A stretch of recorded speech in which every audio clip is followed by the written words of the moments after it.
Welcome to the You Are the Universe podcast.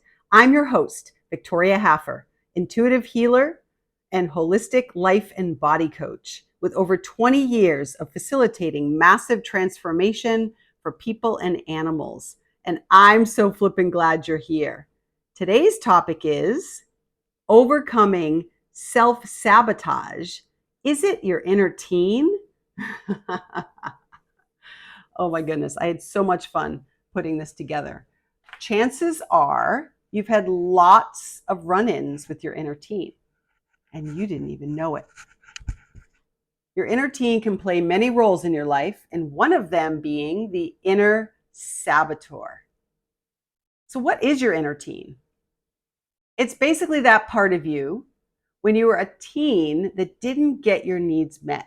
Maybe you weren't seen, heard, or supported during that time of your life.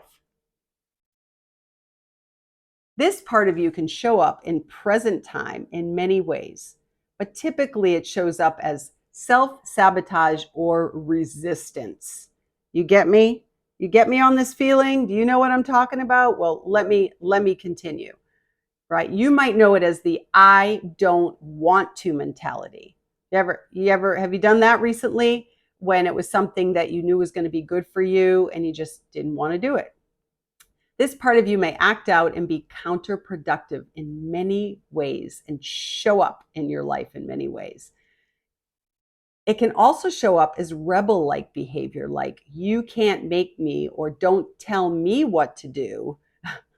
I know this all too well. I'll tell you a funny little story. And this is actually when I was younger. It was actually before I was a teenager.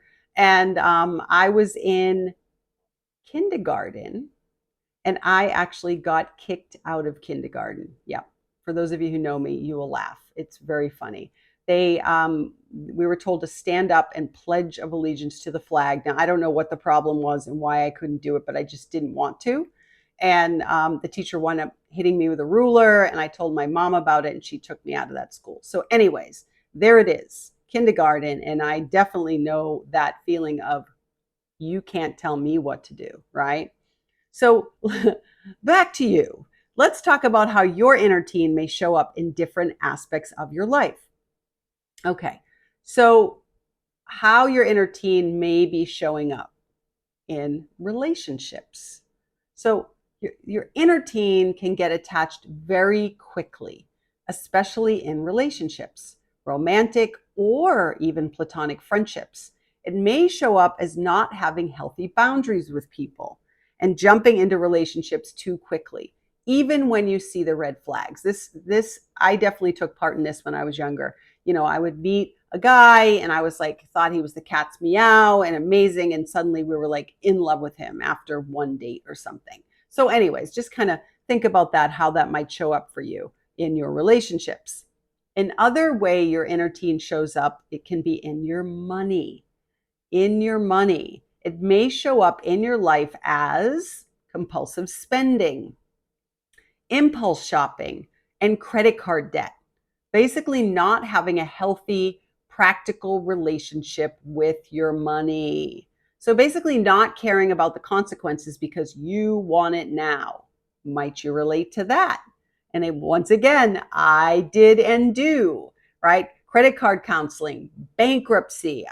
I experienced it all. So again, there's nothing here that I don't teach that I haven't myself experienced, which is why I can be here to help you and support you through some of these challenges, right? Another way your inner teen may show up is in your lifestyle, your wellness program, right? How many times have you joined the gym? Or started something like an exercise program or quote unquote a diet. Now, you all know I'm not a fan of diets per se. I'm all about just choosing healthy, nutrient dense foods because food is medicine. Anyways, how is your relationship with food? How is your relationship with your body? How is your relationship with moving your body? Right? That the lifestyle, wellness. How is your overall wellness lifestyle? Do you sometimes binge eat or try to eat healthy only to sabotage yourself by the end of the day? Right? So your inner teen doesn't like discipline. or commitment. Unfortunately. Okay, another area of where your inner teen might show up is in this essence and feeling and this energy of the emotion of resentment. Your inner teen tends to hold grudges way longer than your adult self. Think about your expectations of people in your life, at work, with your friends, with your partner, your family. Are you very sensitive? Do you have high expectations of people? Do you think people should be able to read your mind to get your needs met? Maybe even cut people out of your life compulsively and very quickly? Again, no judgment here. Just observe and notice. That is all very childlike behavior. I am not saying you should let people walk all over you. Abso-freaking-lutely not. But you should set healthy boundaries in your relationships. But healthy boundaries are being able to speak your truth in a loving, respectful manner and let people know, I'm sorry, that is not acceptable, right? So anyways, that's a lot. There's a lot of things. I could probably take each one of those topics and just do a whole podcast on each thing. And I may do that. Let me know if you might be interested in one of those specific topics, right? Maybe it's only one area of your life that your inner teen is mostly affecting you. So I do have good news though. The good news is you can shift and change these patterns with a lot of unconditional love and patience for you, for that part of you. Yeah. All right. So let's go through. So I created this method. The Victoria's Secret method. No, it's not called that. It's actually the AAA method, which is kind of cool. When I wind up doing all the steps, the 3 steps, and then the acronym was AAA. So if you think about when you're in trouble, right? What do? You know, your car breaks down, your battery can't start, you're in trouble and you need help. AAA. So here it is, the Victoria's Secret AAA method. Okay. So step 1. Are you ready? You might want to write this down. If you're driving, of course, just, listen to it again later on. Step 1, awareness. You must be in the awareness. Awareness is the key to transformation and change in our world, right? But just remember that awareness doesn't always equal transformation. I'm sure there's many things, patterns, habits, maybe even belief systems that you're aware of in your life that and you don't choose to change anything. Yeah? Let me know. Raise your hand. Give me a nod. You know it's true. Okay. So notice when you are taking part in any of these behaviors without judgment for yourself. This is so important to not get angry or irritated or frustrated with yourself, right? They say that judgment is the greatest act of violence we can commit against ourselves. Making yourself wrong, beating yourself up. And this is how we get off that negative cycle, kind of like, I like to say the hamster wheel, how we get off of it and stop and break the cycle, right? Without judgment for yourself. So it's very important that you're practicing compassionate reflection in the moment.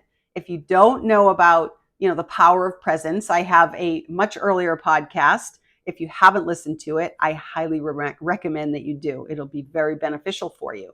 So becoming objective and impartial, AKA stepping into your neutral mind. Okay, again, you could take a whole lifetime to work on this, right? So again, just be patient with yourself.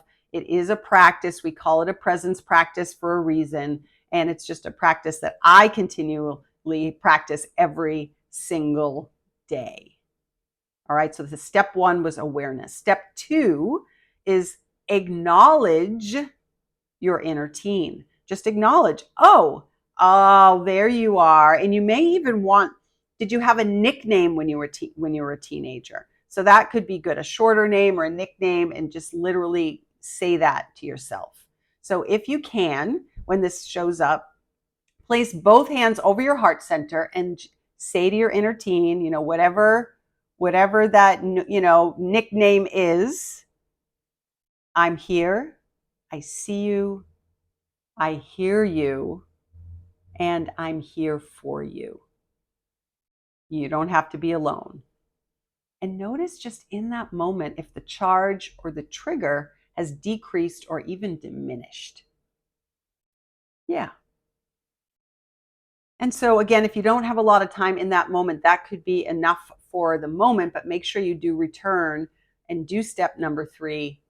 And if you can do it in the moment, it's even better. Step number 3. So again, step number 1 is awareness. Step number 2 is acknowledging your inner teen. Step number 3, ask what your inner teen needs. This is so important. So simple, yet not so easy at times, eh? So what does this part of you need? Ask, right? And ask what it's afraid of. What is it afraid of? These are really powerful questions to ask. And you may not get answers right away. This is the deal. You have been, quote unquote, ignoring your inner teen for how long?